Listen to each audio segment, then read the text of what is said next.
sucrée, mais attention, ce n'est pas une recette de gâteau, mais une recette de viennoiserie. Les viennoiseries, c'est vraiment très bon, mais le problème, c'est que c'est très riche en calories. Donc aujourd'hui, c'est une recette de viennoiserie allégée, et c'est pas plus mal. Je vous propose donc de réaliser des mini briochettes au spéculoos. Je suis vraiment une très grande fan de spéculoos, et beaucoup de personnes de ma famille le sont aussi, donc c'est une recette idéale pour nous. Cette recette convient vraiment à un petit goûter, avec un petit thé ou un petit chocolat chaud, ou encore pour un petit déjeuner. Elle est vraiment parfaite et en plus de ça, elles sont délicieuses et mignonnes. Donc on passe tout de suite à la liste des ingrédients.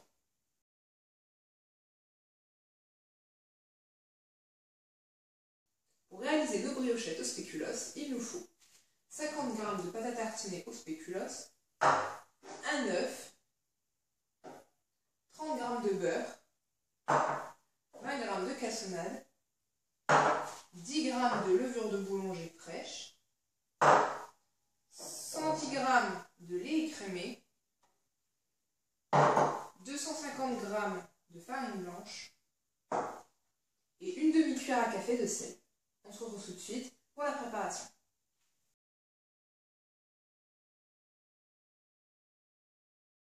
Tout d'abord, il faut s'occuper de la levure. Donc, comme c'est de la levure fraîche de boulanger, donc celle qu'on trouve en cube, il faut la diluer avec du lait tiède. Donc vous mettez votre levure dans votre plat et vous y versez doucement le lait tiède. Il ne faut pas que le lait soit trop chaud, hein. Sinon ça pourrait annuler les effets de la levure.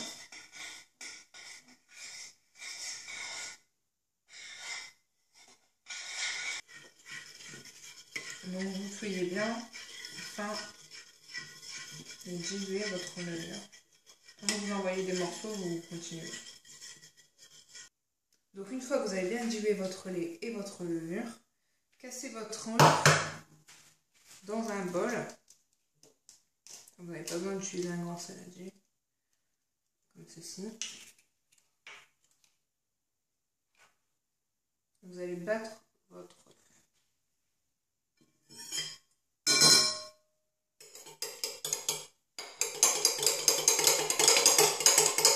Une fois qu'il est bien battu, vous allez l'incorporer à votre mélange lait plus levure.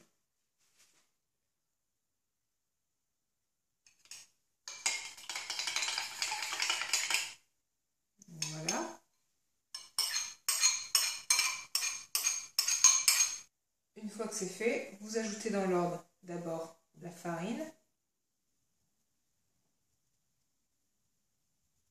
ceci, la cassonade,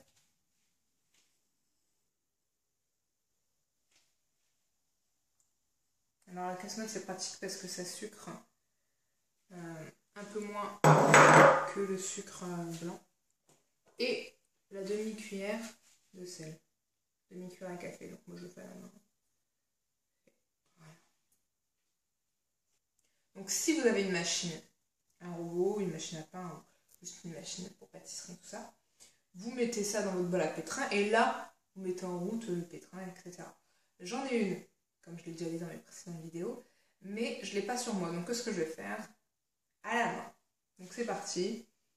Donc soit vous en avez une et vous le faites à la machine, sans vous salir vos petites mains, soit vous le faites à l'ancienne en mettant la main à la pâte. Vous récupérez bien toute la farine, toute la préparation. C'est le moins possible. Si ça colle trop à vos mains, vous rajoutez un peu de farine sur vos mains. Ça fera partir les morceaux de pâte. Parce que là, elle est quand même assez collante. Une fois que vous avez bien tout pétri ou tout mélangé et que tous les éléments sont bien incorporés, vous y ajoutez votre beurre coupé en petits dés. Et après ça, on recommence, on repétrit de façon à incorporer totalement le beurre. Alors au pétrin, il faut environ 5 minutes pour que tout le beurre soit incorporé. Donc là, comme vous pouvez le voir, j'ai formé ma boule. Donc j'ai rajouté un peu de farine parce qu'elle collait un peu trop, donc n'hésitez pas, vous en rajoutez si ça colle trop. La pâte, il faut qu'elle soit assez collante. Donc là, elle colle quand même un petit peu. Si vous la mettez dans le bol, elle va encore attacher un petit peu. Mais pas trop, puisqu'il faut qu'elle puisse se détacher de votre bol. Donc vous formez une belle boule. Donc c'est une préparation qui demande quand même beaucoup de temps de pause. Ce qui fait que ce sera assez long. Donc si vous voulez la faire pour goûter, mettez-y vous pas trop tard. Hein, vraiment, pensez à le faire à midi ou à 11 h. Donc là, comme vous pouvez voir, j'ai ma belle boule. Elle est juste comme il faut, elle colle un petit peu. Parfaite. Et donc maintenant, on va la laisser reposer pendant 1h30. Il faut que votre pâte double de volume. Donc vous la mettez dans votre plat.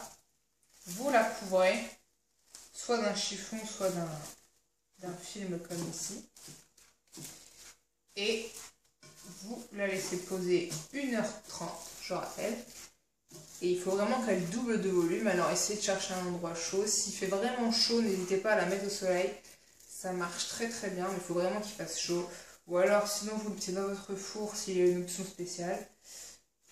Mais il faut qu'elle double de volume. Donc je la laisse poser 1h30 et on se retrouve tout de suite après. Donc comme vous pouvez le voir, la pâte a bien doublé de volume. Et donc maintenant il va falloir la dégazer. Donc vous la tapez pour faire sortir le gaz. Donc une fois que vous avez dégazé votre pâte comme ceci, vous allez y mettre un film étirable de cuisine dessus. Vous allez bien la recouvrir. Comme ceci. Moi je l'ai mis dans une plaque, hein, mais vous la mettez dans ce que vous voulez, mais au moins que vous puissiez la mettre et la recouvrir. Bien comme il faut. Voilà. Et il faut maintenant la laisser poser 30 minutes au réfrigérateur. Donc elle va au réfrigérateur, je la laisse poser et on se retrouve tout de suite après. Donc après 30 minutes, nous sortons notre pâte du réfrigérateur. Ceci. Et nous allons l'étaler sur une plaque de cuisson. Donc maintenant, vous y allez au rouleau à pâtisserie. Vous prenez bien toute la surface de la plaque de cuisson. Vraiment que ça suive le rectangle. Que ce soit à peu près les mêmes dimensions. Allez-y.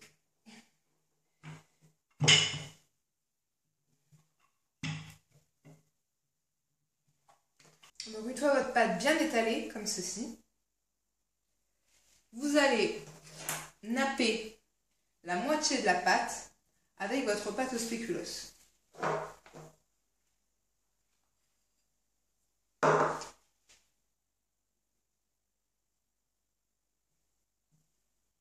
Donc vous y allez.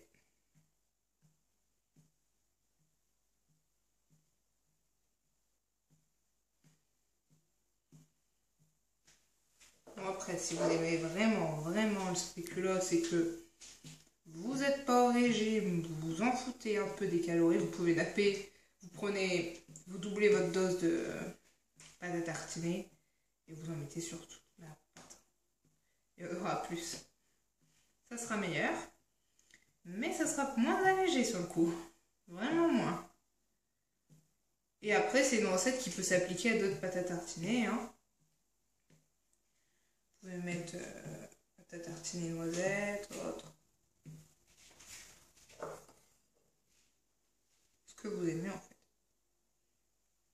Même à la limite, mettre une confiture. Hein.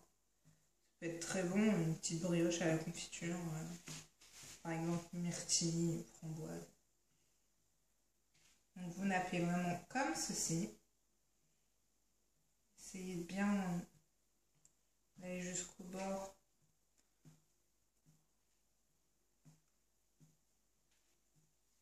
Maintenant, vous allez rouler afin de réaliser un boudin. Donc on y va. Donc ces plaques de cuisson sont en silicone, donc elles sont faites exprès pour rouler.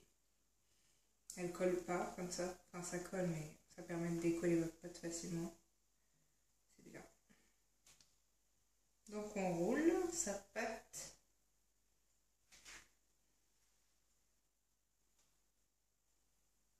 Alors roulez-la dans ce sens-là, du côté où il y a la pâte à tartiner, parce que sinon vous allez avoir... Enfin, là, vous aurez la pâte à tartiner qui sera au centre. Or de l'autre côté, vous aurez eu le contraire.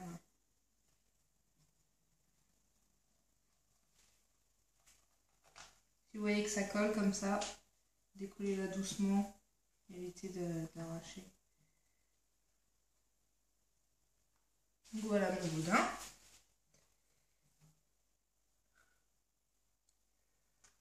Vous pouvez essayer de taper sur les bords comme ça, afin de ne pas avoir trop de pâte qui ressort. C'est pas très joli. Et donc maintenant, vous pouvez le replacer sur une plaque ou autre pour le laisser reposer au réfrigérateur. Donc moi, je vais reprendre la plaque. Je vais mettre un peu de farine pour éviter que ça colle. Donc, nous avons le boudin. Là, c'est sur un plateau avec de la farine pour éviter que ça colle. On va le filmer. Encore une fois.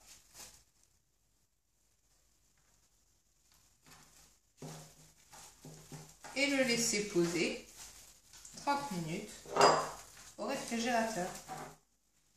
Donc on se retrouve juste après ça. Donc après les 30 minutes, sortez votre boudin du réfrigérateur. Voilà, comme ceci. Et vous allez maintenant découper avec un couteau très tranchant comme celui-ci 14 petites rondelles qui feront vos petites briochettes. Donc faites attention de ne pas écraser la pâte. On va essayer.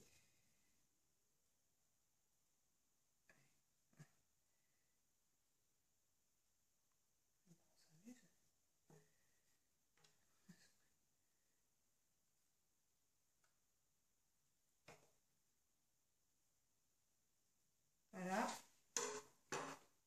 Vous allez ensuite venir les placer dans 14 petites caissettes qui peuvent être utilisées pour les cupcakes ou les muffins. Tu reviens après. Donc vous les placez comme ceci. Et comme vous pouvez voir, on voit bien la pâte à spéculoos. Et voilà. Vous avez vos 14 futures petites briochettes. Et maintenant, il va falloir les laisser pousser 30 minutes. Donc vous placez tout ça sur une plaque que vous couvrez. Toujours pareil, soit au soleil s'il fait assez chaud, soit dans un four s'il y a une option pour chauffer, ou alors peu importe ce que vous trouvez du moment qu'il faut de la chaleur. Donc bon, je vais les laisser pousser et on se retrouve juste après. Donc après que vos petites briochettes ont reposé 30 minutes, qu'elles ont légèrement poussé comme ceci, on va maintenant les dorer, donc soit avec un jaune d'œuf, soit avec du lait, toujours pareil. Et moi je préfère encore une fois prendre du lait, car ça évite d'user un jaune d'œuf. Ne poussez pas trop, n'appuyez pas trop avec votre pinceau sur les briochettes pour éviter d'enlever ce que ça a poussé. Ce serait dommage et complètement bête. En tout cas, ça sent très très bon, ça sent vraiment les petites brioches. La pâte au spéculoos qui sent un peu le... Parce que moi je l'ai mis dans mon four sur une option de pouce. Comme ça, légèrement chauffé, ça sent super bon. Juste une tuerie quoi. Alors laissez tomber une fois cuit. Je vous en parle pas. On va pouvoir les mettre au four pour la cuisson. Donc la dernière étape de cette recette. Enfin, j'ai envie de dire. Et donc vous les mettez dans votre four à 180. Moi je l'ai déjà préchauffé. Pendant 15 minutes. Donc c'est parti. Et après vous pourrez enfin les manger. Il faut vraiment les vouloir pour les faire. Vraiment.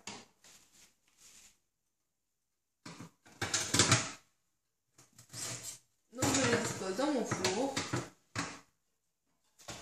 Et c'est parti pour la cuisson et on se retrouve tout de suite après pour la dégustation. Et donc voilà nos briochettes à la sortie du four. Elles sont toutes jolies et elles sont super bonnes. Et donc voilà, c'est la fin de la recette. Et donc, c'est la fin de la recette. Voilà le résultat de nos petites briochettes. Elles sont toutes belles, elles ont un petit peu gonflé, un petit peu monté comme il faut. Elles sont super bonnes, ça c'est une tuerie. Mais alors, vous allez voir, si vous faites ça, vos convives ils vont être juste épatés et ils vont vraiment se régaler. Et vous aussi. Donc je vous le conseille vraiment de le tenter. Même si c'est long, il faut le faire, vous ne regretterez pas. Donc voilà. Je vous laisse à une bonne dégustation avec vos petites briochettes et vos amis. Je vous dis à très bientôt pour de nouvelles recettes sucrées. Salut!